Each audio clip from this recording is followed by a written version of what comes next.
বাংলায় নয়, বিহারে রাহুল গান্ধীর গাড়িতে ঢিল ছোড়া হয়েছে। এমনই দাবি করলেন পশ্চিমবঙ্গের মুখ্যমন্ত্রী মমতা বন্দ্যোপাধ্যায়।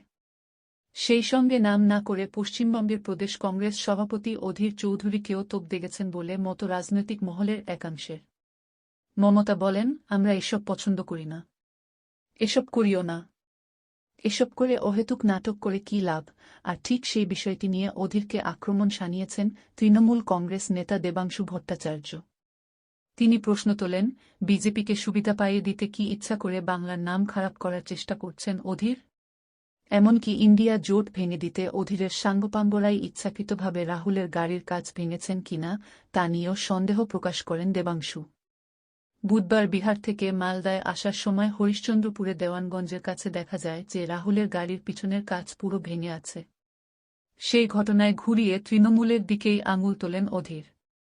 তিনি বলেন, যারা ভাঙার তারাই ভেঙেছে। সেই সঙ্গে ঘুরিয়ে তিনি ইঙ্গিত দেন যে ঢিল ছুড়ে সম্ভবত পশ্চিমবঙ্গেই ওয়ায়নাডের কংগ্রেস সাংসদ রাহুলের গাড়ির কাচ ভাঙা হয়েছে। যদিও অধীরের সেই ইঙ্গিতপূর্ণ তত্ত্ব খারিজ করে দেন মমতা।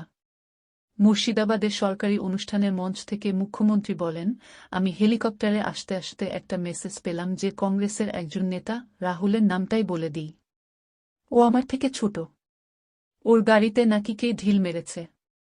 পরে আমি খোঁজ নিলাম, কারণ আমরা এসব পছন্দ করি না, এসব করিও না, এসব করে অহেতুক নাটক করে কী লাভ। পরে খোঁজ নিয়ে দেখলাম বাংলায় নয়, ওটা কাটিহারে হয়েছে। কাচ ভাঙা অবস্থায় ওরা বাংলায় ঢুকেছে। মমতা আরও বলেন, কিন্তু আমি ঘটনার নিন্দা করি। কার ওপর আক্রমণ হলেই আমি নিন্দা করি। বিহারের সবে বিজেপি আর নীতীশ এক হয়েছে, ওদের রাগ থাকতেই পারে, কিন্তু আমাদের এখানে যেন কোনো দুর্ঘটনা না ঘটে। কোনো পার্টি মিছিল করতেই পারে, মিটিং করতেই পারে, শান্তিপূর্ণভাবে মিটিং করুক, মিছিল করুক, আমার কোনো আপত্তি নেই। মুখ্যমন্ত্রী সরাসরি অধীরের নাম না নিলেও প্রদেশ কংগ্রেস সভাপতিকে আক্রমণ শানিয়েছেন দেবাংশু। তিনি বলেন, রাহুল গান্ধীর গাড়ির কাচ ভেঙেছে ডিএস কলেজের সামনে। এই কলেজের অবস্থান বিহারের কাটিহারে। অধীর চৌধুরী কি বাংলাকে বদনাম করার টেন্ডার পেয়েছেন বিজেপির থেকে? অকারণে বাংলার মুখে কালি লাগালে বাংলা বিরোধীরাই আনন্দিত হতে পারে। অধীরবাবুর অতি উত্তেজনা দেখে এখন আমার সন্দেহ, ইন্ডিয়া জোটে ফাটল ধরাতে তারই দলবল এ ঘটনা ঘটায়নি তো? সেই সবের মধ্যেই নিজের দল থেকেই সমর্থন পাননি অধীর। রাহুলের গাড়ির কাচ ভাঙা নিয়ে অধীর যে তত্ত্বের ইঙ্গিত দেন সেটা খারিজ করে দেন কংগ্রেসের সুপ্রিয়া শ্রীনাথ।